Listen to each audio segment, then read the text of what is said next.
महामंडलेश्वर स्वामी सुमित्रानंद सरस्वती गोवर्धनपुरी यहाँ मौजूद है।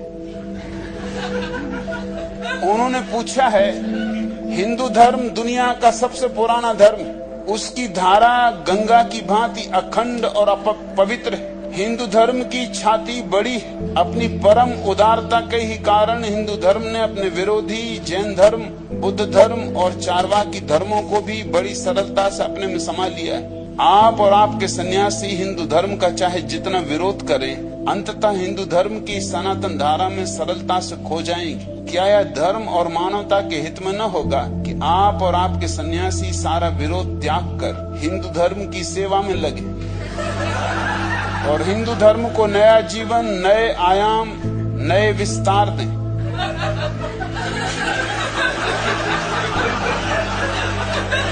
इन महामंडलेश्वर की बुद्धि पर थोड़ा विचार करो। पहली तो बात, कहते हैं हिंदू धर्म दुनिया का सबसे पुराना धर्म। इसमें क्या गौरव? मूलता दुनिया में बहुत पुरानी, अज्ञान बहुत पुराना, हिंदू धर्म से भी पुराना, पाप बहुत पुराना, लोगों की नींद बहुत पुरानी। पुराने होने से किसी चीज की कोई महत्ता होती? पुराना होना ही क्या पर्याप्त है किसी चीज के महत्वपूर्ण होने का? सच तो यह है कि जितना पुराना उतना ही सड़ा, जितना पुराना उतना ही मुर्दा, जितना पुराना उतना ही खंडर और जराजीर्ण। और फिर ये दावा भी जरूरी नहीं कि सच हो, क्योंकि जैनों का दावा है कि उनका धर्म सबसे ज्यादा पुराना, और उनके दावे के भी आधार है। ऋग्वेद में जैनों के प्रथम तीर्थंकर का उल्लेख है। ऋग्वेद के आधार पर ही हिंदू कहते हैं कि हिंदू धर्म सबसे पुराना है, क्योंकि हमारा ऋग्वेद सबसे पुराना। लेकिन ऋग्वेद में जैनों के पहले तीर्थंकर ऋषभदेव का बहुत सम्मान से उल्लेख। इससे दो बातें तय होती कि ऋग्वेद के समय जैन धर्म प्रतिष्ठित था।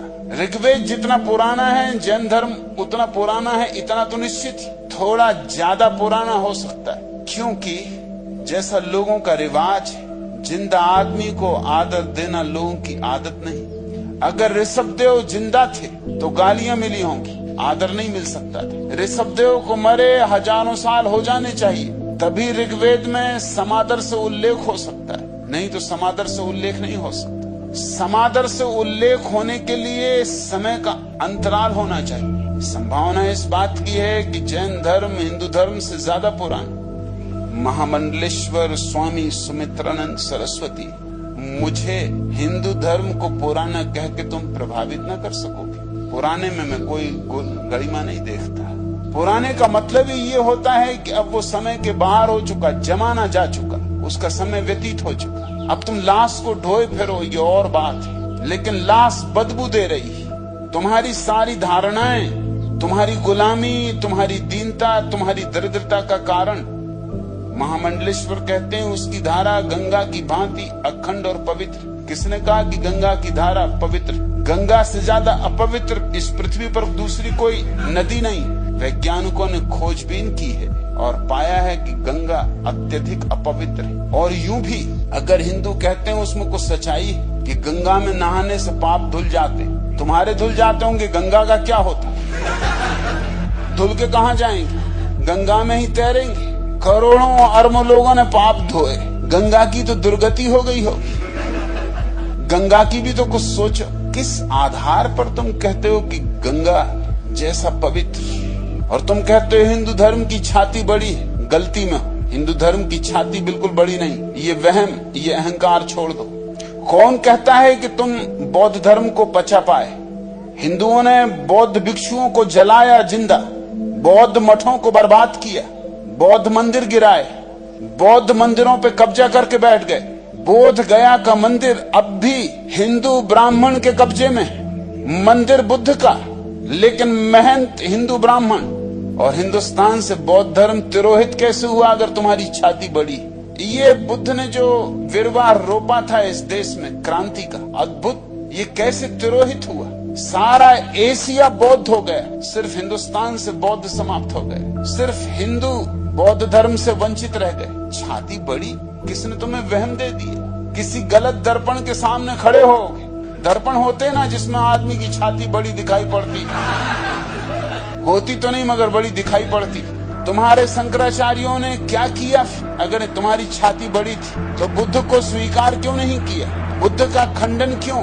छाती बड़ी नहीं है, लेकिन शंकराचार्य हिंदू धर्म के रक्षक बन के बैठे। तुम्हारी छाती बड़ी है, इस भ्रांति को छोड़ दो। बुद्ध के संबंध में तुम्हारे पुराणों में जो कथाएं हैं वो कहती हैं कि छाती बड़ी नहीं। तुम्हारी कथाएं कहती हैं कि जब परमात्मा ने स्वर्ग और नर्क बनाए तो दुनिया में कोई पाप ही नहीं करता था, इसलिए नर्क खाली ही पड़ा था।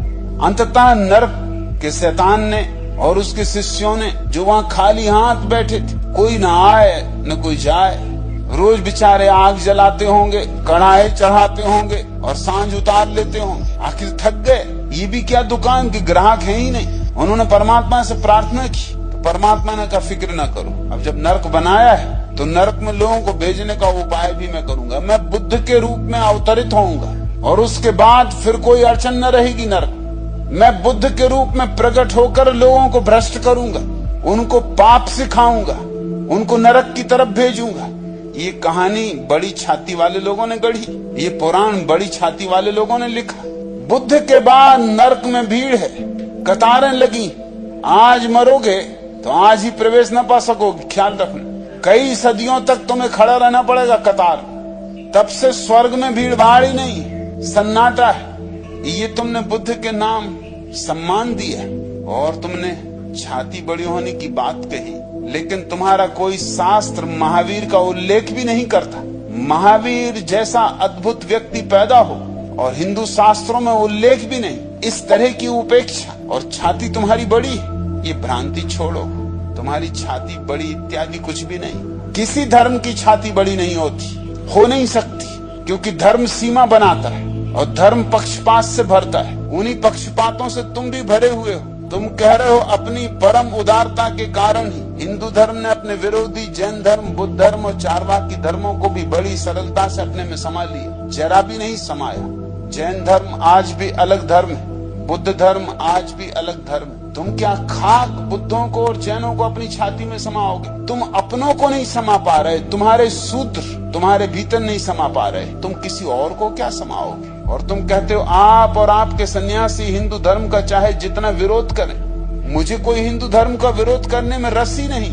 मैं तो समस्त धर्मों का विरोध कर रहा हूँ, उसमें हिंदू धर्म भी आ जाता है प्रसंगवशात। लेकिन मैं तो उन सारी धारणाओं का विरोध कर रहा हूँ जिनके आधार पर पुराने धर्म निर्मित रहे।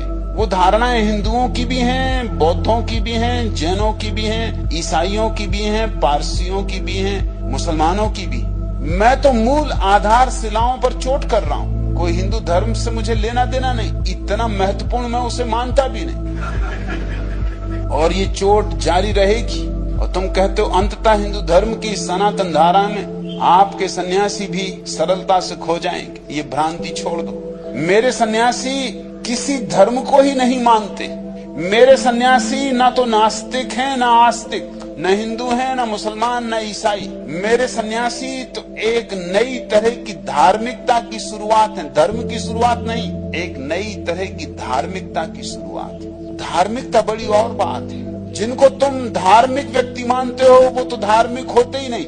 हिंदू जो है वो क्या खाक धार्मिक होगा? वो तो विचारधारा से बंधा है, और विचारधारा तो मन का हिस्सा होती। मुसलमान भी विचार से बंधा है और जैन भी विचार से बंधा है। विचारों के कारण ही तो ये भेद। मैं निर्विचार सिखा रहा हूँ, अमनी दशा में उतरना। उस दशा में कहाँ कौन हिंदू, कहाँ कौन मुसलमान, कौन ईसाई, उस अवस्था में तो सिर्फ एक सुगंध रह जाती परमात्मा की। मेरे सन्यासियों को तुम न पचा सकोगे, मेरे सन्यासियों को पचाने का कोई उपाय ही नहीं। और तुम कहते हो कि क्या यह धर्म और मानवता के हित में न होगा कि आप और आपके सन्यासी सारा विरोध त्याग कर हिंदू धर्म की सेवा में लगे और हिंदू धर्म को नया जीवन, नए आयाम, नए विस्तार दें। यह धर्म के हित में है जो मैं कर रहा हूँ। धर्मों का विरोध धर्म के हित में, क्योंकि धार्मिकता धर्म की आत्मा है और धर्म के नाम से जो चलता है वो तो केवल देह मात्र। देह के पार जाना है, शास्त्र के पार जाना है तब सत्य मिलता है, मन के पार जाना है तब कभी आत्मा का साक्षात्कार होता है। समस्त विचारों के पार जो उठ जाता है वही भगवत्ता को पहचान पाता है। यही मनुष्यता के हित में है जो मैं कर रहा हूँ। और तुम चाहते हो कि हिंदू धर्म की सेवा में लगूं, हिंदू धर्म की सेवा से मनुष्यता का हित होना होता तो मनुष्यता का हित कभी का हो चुका होता। तुम जैसे महामंडलेश्वर और क्या कर रहे?